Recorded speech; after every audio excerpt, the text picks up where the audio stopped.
Hi everyone, I'm back with another video. It's been a while. I think it's been 4 weeks since the last one, and a lot has happened. I have done a lot of painting. I've done some drawing. I thought about showing you everything on the video, but I think that's gonna just take too long. So I'm gonna show you some highlights, and then the rest of it will be in my blog post. And for those of you who find this on YouTube, I'll just put a link to my blog post underneath the video somewhere. So two things are happening, actually more things, but two important things. I'm still working small. I love my little small paintings. They're fun, they're loose, they're free. They're just a quick way to not overthink a painting and to work with a limited space.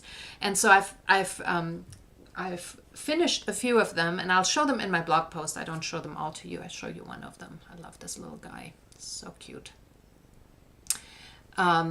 And I like the colors in it and the patterns that are in it, and I was able to preserve most of it, which was really nice. When I like a background, I like to not paint too much over it because I want to preserve some of the abstract shapes and the colors. And then, I'm preparing a bunch of gesso boards. These are ampersand gesso boards with backgrounds, and this is just the first layer. All cool colors. Well, the green's kind of warm, but all the blues and greens. And then I did a bunch of them, I say a bunch, 3 of them with these colors, yellow and red and magenta. And in the second layer, I'll add more colors to it. They won't stay like this, but I liked how pretty they are, and I liked some of the details. I don't know if you can see this this is when I spray water on with a spray bottle, I get these cool edges, sort of lacy. I like that. And some of that, if I go over it with a transparent color, some of this will actually still show through, which is nice. The other thing that's happening is that I've started painting big, and I love it. I've been wanting to do this for months. I mean, months. I've been collecting big canvases. Every time there's a big sale, I go out and I get a big canvas or 2.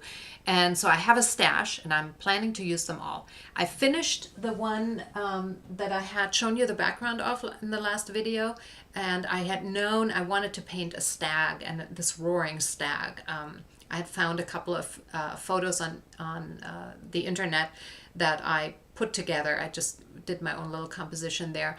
And I wanted him to be almost merged with the background and kind of coming out of the background and being somewhat see-through, sort of like stardust. I don't know. I just like the transparency of it. He's powerful, but he's also a little ethereal. And turned out beautifully. I love this painting. I love the colors of it and the patterns of it, and being able to preserve a lot of the background that I really, really liked. And some of it I had to give up because I had to make it read right, and some of it was distracting, but beautiful. The other thing, I guess 3 things were happening. So the third thing that's happening is that I'm taking a class from Jean Oliver, and she has a whole creative network. Google it. I think I'll put the link in my blog post. Jean Oliver she teaches and she paints, and she also has a lot of other teachers on her network. The classes are very affordable, and I highly recommend pretty much any class there. I have signed up for 2 or 3, and I've taken parts of all of them. So this class I signed up for a long time ago, and it just went live, and it's called Wild Awakening, Painting Big with Expressive Freedom. And I signed up for it at a time when I hadn't painted big yet, but I really wanted to. And I thought this might give me the kick in the behind. The class is 2 weeks long, and it's videos, it's self-paced, and it's so full of information. It's wonderful. And I'm the typical bad student in the traditional sense that I watch the videos and I look at what she is offering, and I take what she is suggesting, and I immediately want to apply it to my own art. So in her videos, she works in her own color palette, which is all neutrals and gray and rust and burnt sienna and light blues, and it's beautiful, but it's not my color palette. It's just, I've tried it, it just isn't. Mine is like that. Color. I am color. So I took some of the things that she had talked about and applied them to this canvas. I had this canvas, it's 12 by 36 inches. It's a great size.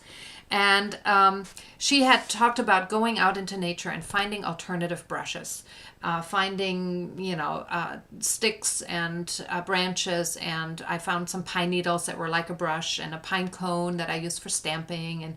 And then to explore mark making. And so I did this on this canvas that I had already had the first layer of color, or 2 layers, I don't remember, but all of these little things, they're all marks that I made with my alternative brushes and pens. So all of these little things, and down here, that is very different for me. I usually don't have these little marks in there. And I just had the best time. Because you play, you just let loose and let go. And then I have these fine tip applicators that I filled with white and black acrylics. And so I used my non-dominant hand, which is my left hand, and to make marks on the canvas that are not planned and not straight and not pretty necessarily. But man, I love everything that got added to this. It just makes for such a great and interesting piece. I can stare at this forever. And so I knew I wanted to paint an animal that would preserve most of this canvas. And I'd known that I wanted to paint an emperor penguin for a long time. What fascinating creatures. And oh my God, when I paint an animal, I look at their images very in depth, and I never realized their eyes. They are intense looking. I mean, this is sort of the look they have on their faces. It's not a happy and not a sweet look. It's sort of like, So anyway, I tried to preserve some of this fun patterning on the background, but it just got too busy. And this guy, as opposed to the stag who sort of is melting into the background, this guy really needed to stand out. He needed to stand on his own and shine. And so that's what's happening here. Big, long painting. Beautiful. I love it. I have it sitting so that I can look at it while I'm painting on my other things. And then I've started another big canvas back here. That's just the first couple of layers of color. Don't know what that's going to be yet. And I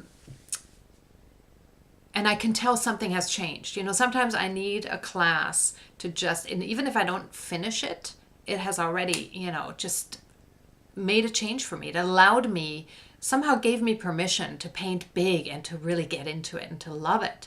Of course, I sell more of my little paintings because they're more affordable, but I don't care. I'm going to make these. If I sell them, that's wonderful. If I don't sell them, I will see if I can have a show somewhere. I mean, they're nice and big. They make statements. They're going to be beautiful. So I'm enjoying it. I love it.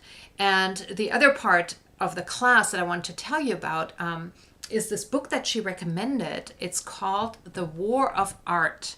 And at first I thought I didn't need it, because she talked about, if you have creative blocks, then this might be a good book to have, and it tells you how to get over those. I don't have creative blocks, really. I mean, I always, because of the way I paint, I just always know I can start with color and I play, and then it all flows from there. So I don't have that pressure of needing to figure out what I want to paint and how am I going to paint it. It sort of flows and it comes to me, and that's wonderful.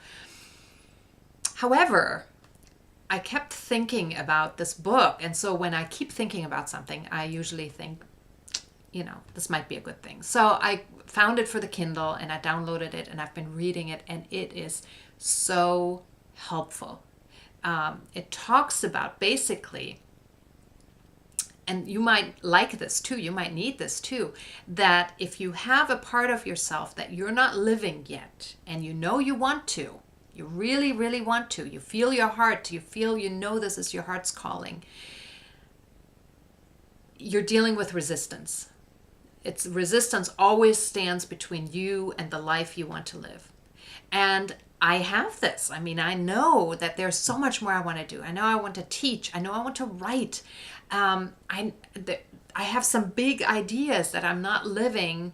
I'm painting. Yes, that's great. But I also realized I need to show up more. I need to, in order to keep resistance at bay, you need to show up. I need to show up every day. And so often I have something legitimate that comes up that, keeps me from painting. And it sounds like a good reason, but really it's just an excuse. And so I've made some changes. And most of important change I've made is to my phone. I've put the do not disturb on from 9 o'clock at night till noon the next day. And I go right after Daniel leaves for work, which he does very early. I go right up to my studio and I show up and I put in the work. It doesn't have to be good. It doesn't have to be great, but I need to be there and I need to actually paint every day in order for more inspiration to come, in order for the opportunities to meet me. I need to meet them halfway. So that has been a great change. And oh my God, I'm getting so much done. It's unbelievable. And, you can set up your do not disturb so that people who are important to you can always reach you. And I've done that. So I'm not cut off from the world. But the little distractions, the little ding here and the little bell that rings there. And then I look at it and I think, oh no, I won't deal with that now. But still already I'm distracted. And sometimes I get, sucked into something where then it's 2 hours later and I haven't painted. So this has been a great change for me. And if you have anything like that, it might be a good book for you. It's called The War of Art. And I'll put it in my blog post too. So anyway, this is getting long and thanks for watching. And I'm planning to do this more often. So let's see how that works. I wish you a wonderful week and I will talk to you soon.